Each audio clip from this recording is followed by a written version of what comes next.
ঘরে চিঠি পৌঁছে দিচ্ছিলেন, তখন 6 বছরের একটি ছোট্ট মেয়ে তাকে সমানভাবে ডেকেই যাচ্ছিল। আমার বাবা মায়ের চিঠি দাও না গো, দাও না দাদু। ও বাবা, এই বাচ্চা মেয়েটি কার? দাদু দাও না। মনে হচ্ছে পাশের কোনো বাড়ি থেকে এসেছে। দাদু, দাদু দাও না চিঠি। চিঠি? কি নাম তোমার মা? পুতুল। পুতুল? ওরে বাবা, কার চিঠি চাইছো পুতুল? আমার বাবা মায়ের চিঠি। তোমার বাবা মায়ের চিঠি? আচ্ছা, তোমার বাবা মায়ের নাম কি? নাম? হ্যাঁ, পুতুলের মা বাবা। আচ্ছা, পুতুলের বাবা মা। আমি এখন কি করি? হ্যাঁ, একবার থলির ভেতরে দেখি যদি তেমন কিছু চিঠি পাওয়া যায় যেটা হয়তো খুঁজছে। আচ্ছা পুতুল মা, তুমি একটু দাঁড়াও, আমি একটু দেখে নি, ঠিক আছে? যাদের যাদের চিঠি আমার কাছে আছে তাদের সবাইকেই তো আমি চিনি, কিন্তু এ তো তাদের বাড়ির কারণ নয়। বাচ্চা মেয়ে, তাই আমাকে দেখে হয়তো ভেবেছে আমার কাছে ওর জন্য কোনো চিঠি আছে। দাদু কি হলো, চিঠি পেয়েছো? না গো মা, আজ তো তোমার জন্য কোনো চিঠি আসেনি, আমাকে ক্ষমা করো, কিন্তু হয়তো কাল আসবে। আমি তোমায় কাল চিঠি দেবো, কেমন? ঠিক আছে দাদু। লক্ষ্মী মা, ঠিক আছে, এবার বাড়ি যাও। ওফ, বাঁচা গেল। বাচ্চারা যে এত সরল হয়।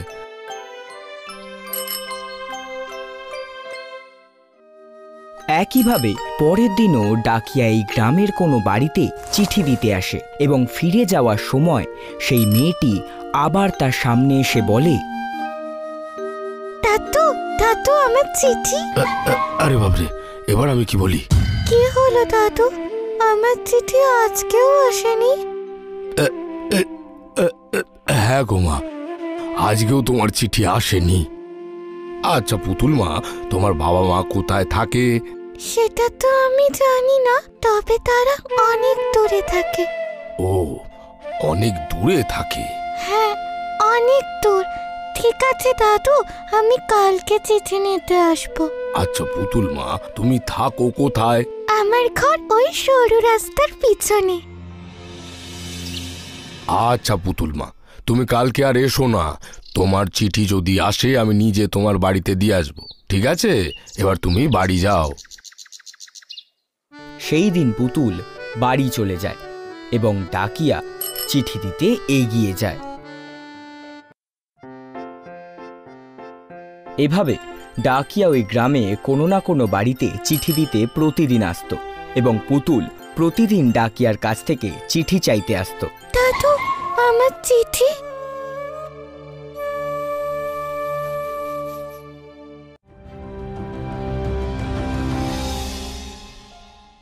এবার ডাকিয়া পুতুলের সঙ্গে দেখা করার জন্য অপেক্ষায় থাকত, কিন্তু কিছুদিন পর পুতুল আর আসছিল না, তাই ডাকিয়া চিন্তিত হয়ে পড়ে।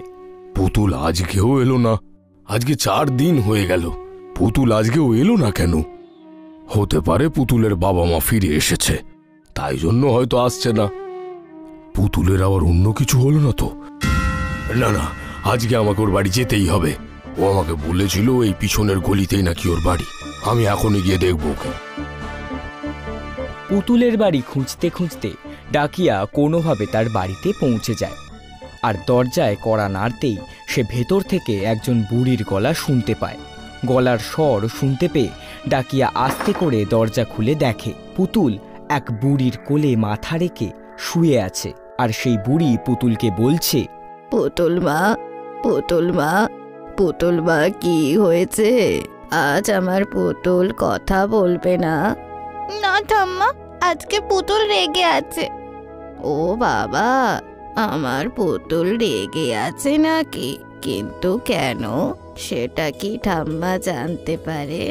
হ্যাঁ, জানতে পারি, কারণ পুতুলকে ওর ঠাম্মা বাড়ি থেকে বেরোতে দিচ্ছে না। মা, তোর এখনো জ্বর আছে। জ্বর কমলেই আমি তোকে বাইরে যেতে দেব। চল, এখন ঠাম্মার ওপর রাগ করা বন্ধ কর। কিন্তু ঠাম্মা, আমি যদি বাইরে না যাই আর ডাকিয়া দাদু যদি মা বাবার চিঠি নিয়ে আসে, তাহলে আমি চিঠি পাবো কি করে? মা, আমি তো তোকে বলতেই ভুলে গেছি, দীপাবলিতে তোর বাবা মায়ের চিঠি আসবে আর ওরা তোর জন্য উপহারও পাঠাবে। কি উপহার? হ্যাঁ হ্যাঁ, উপহার। তুই আরাম কর, আমি এক্ষুনি আসছি। এই বলে ঠাকুমা পুতুলের কাছ থেকে আড়াল হয়ে গিয়ে কাঁদতে লাগলো। আর ডাকিয়া মনে মনে ভাবল, এ কি, পুতুলের ঠাকুমা কাঁদছেন কেন? তাহলে কি তিনি পুতুলের থেকে কিছু লুকোচ্ছেন? কিন্তু কি লুকোচ্ছেন? এরপরে ডাকিয়া আশেপাশের বাড়িতে গিয়ে পুতুল এবং তার ঠাকুমার খোঁজ খবর নেয়।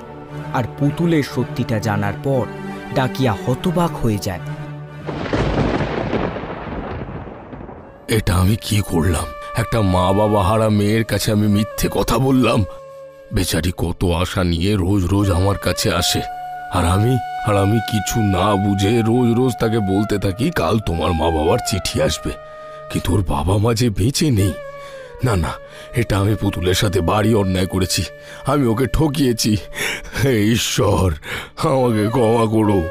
আমি অজান্তে অনেক বড় ভুল করে ফেলেছি, কিন্তু এবার আমি আমার ভুলের প্রায়শ্চিত্ত করব। কিন্তু কিভাবে? হ্যাঁ, এই দীপাবলিতে আমি ওকে একটা চিঠি উপহার দেব।